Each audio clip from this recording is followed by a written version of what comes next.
Welcome to the Fountain Valley Community Conversation. Fountain, Fort Carson, and Whitefield school districts have teamed up to give information and resources on topics that impact our community. Throughout the school year, we will be recording conversations and presentations and sharing them out online for you to access at your convenience. Our goal is to raise awareness and provide education on important issues in order to better serve our families. Hello, I'm Lisa Zimprich, and I'm the Director of Mental Health for Fountain, Fort Carson School District 8. And I'm Rachel Lake, Assistant Director of Special Education in Whitefield School District 3. We're here today to start a conversation with our communities about the topic of mental health. The term mental health is so large and encompasses so much, particularly when we're talking about the context within schools. We want to help build a stronger understanding of what schools talk about when they're referring to mental health, as well as what our two school districts have in place to support and address mental health needs of students. Many of you are likely hearing in news outlets and on social media about mental health challenges that our students and your youth are experiencing right now. Many organizations are calling it a youth mental health crisis. Others of you may not have heard that mental health challenges are any different from years prior. So is it a big deal? Let me give you some statistics. Suicide is the #1 cause of death in Colorado for youth aged 10 to 17. The Children's Hospital Colorado is currently seeing twice as many patients reporting increased anxiety, depression, and feelings of isolation and disconnectedness as years ago. And then just last May, Children's Hospital Colorado announced a formal state of emergency for youth mental health and noted a 90% increase in demand for behavioral health treatment over the past 2 years. Children's Hospital also has seen a 73% increase in emergency department visits for youth in May of 2021 as compared to 2019 before the COVID pandemic began. That was 6% of all emergency department visits statewide. So knowing those statistics means that mental health is significant and we are seeing increases. But how big are those increases? Here's some charts to show you what we're seeing now in terms of trend data. This first chart shows the percentage of Colorado youth who have significant feelings of depression. The second graph shows suicide rates for youth aged 10 to 18 in different geographic regions. What you can see in this graph is that the suicide rate for youth in the state of Colorado is consistently above national trends.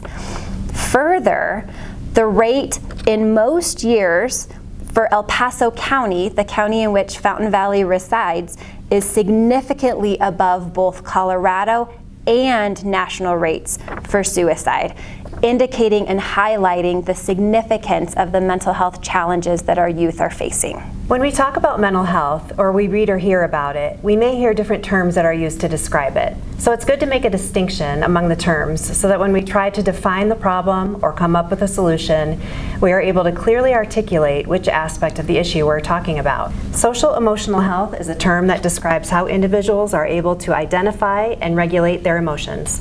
These skills, or the absence of them, will impact our relationships with others and can impact our behavior. Mental health is an encompassing term that describes the psychological processes happening in the brain that impact our emotions and our actions. You may hear about people with mental health diagnoses, such as anxiety or depression, that meet clinical definitions of a disorder. But you may also know of people who use the term in a less clinical way, and they talk about their mental health in a general manner, saying things like, "My mental health is not good right now."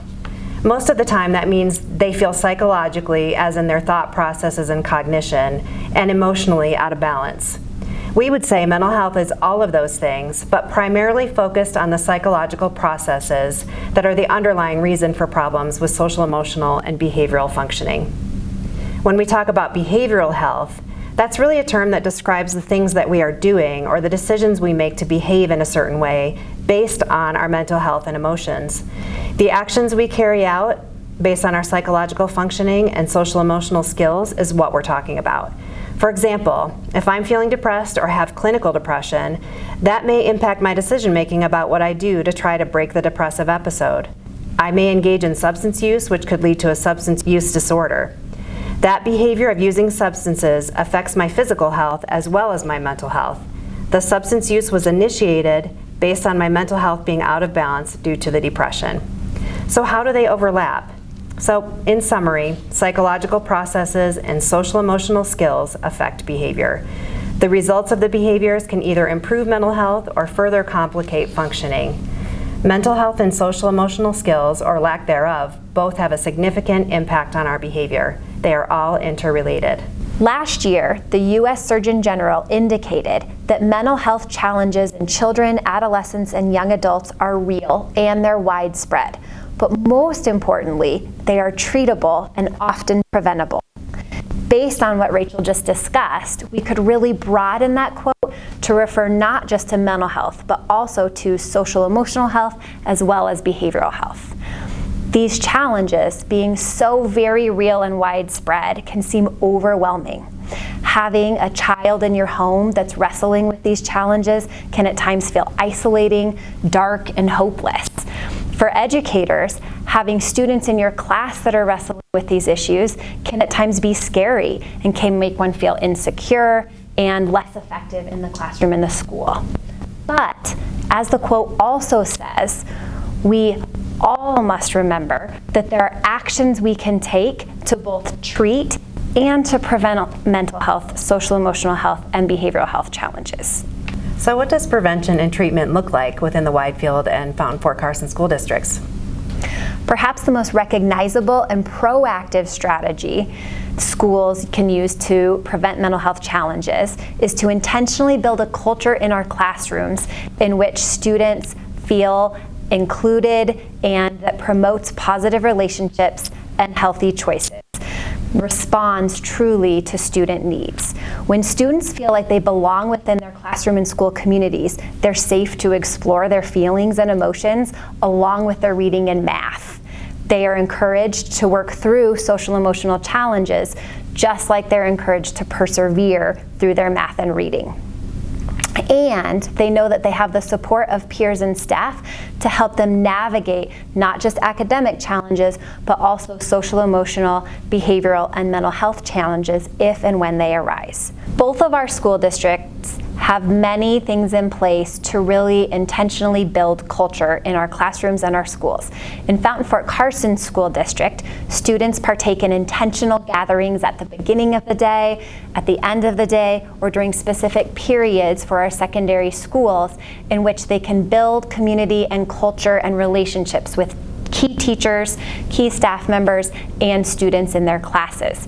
Students also engage in activities throughout the year that are intended to foster pride in their collective belonging as members of their school community through Pride Days and school events.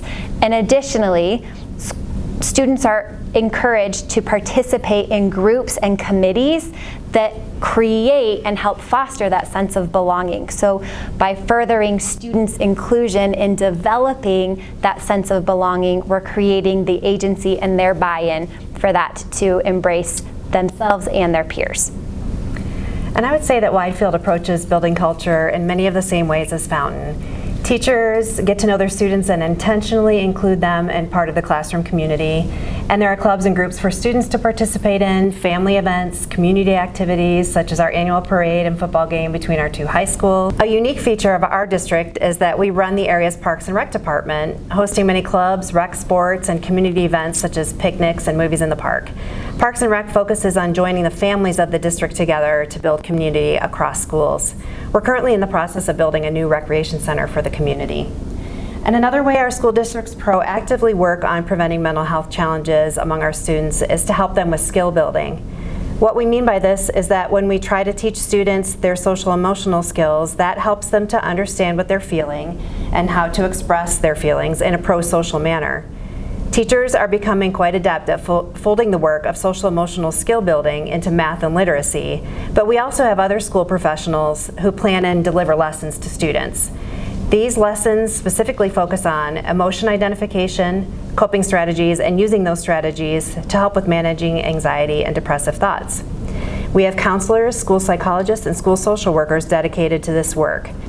So when we talk about supporting mental health from a safety standpoint, that includes both psychological and physical safety at school. Studies show that students cannot engage academically or socially if they don't feel safe in their environment. So a safe environment is built when there is a supportive culture, like we talked about earlier, and when we have the professionals who are skilled at meeting the social emotional needs of students, and when we have physically secure environments. To promote physical safety, our schools ensure they know who is entering and exiting buildings and keep our buildings secure throughout the day.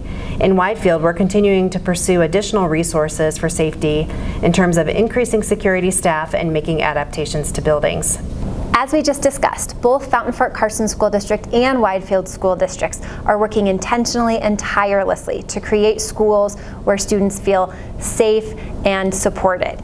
That said, educators simply cannot be successful working in isolation and must also work to foster partnerships on behalf of students. We know that the most important people in a student's life is his or her, their family, and that the most critical of all partnerships in our work preventing and addressing mental health challenges with youth lies in partnering with each student's family.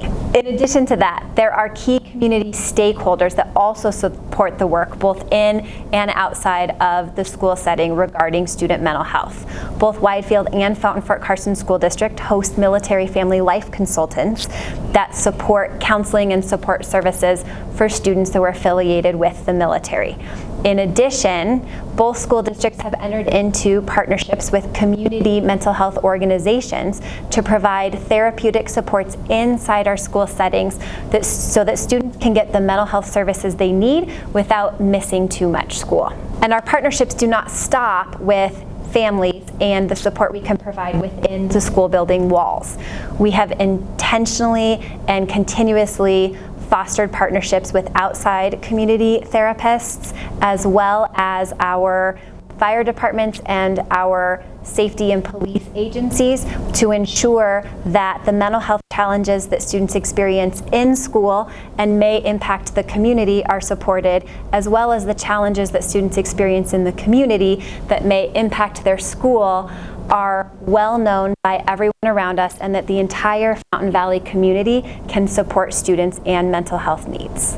We hope that from this short conversation you've received some information about what mental health is and what schools in both our districts are doing to support mental health in our student populations. And as we continue these efforts, please know that we are continually looking for ways to adapt and to improve our supports of students. Thank you for listening, and we look forward to the next community conversation. Join us for our next conversation on substance abuse and the dangers of fentanyl. The conversation will take place on Thursday, October 27th from 6 to 7 p.m. at El Paso County Public Health South, just off Highway 8587. We invite you to join us in person or watch the conversation online. More details will be shared as we get closer to the date.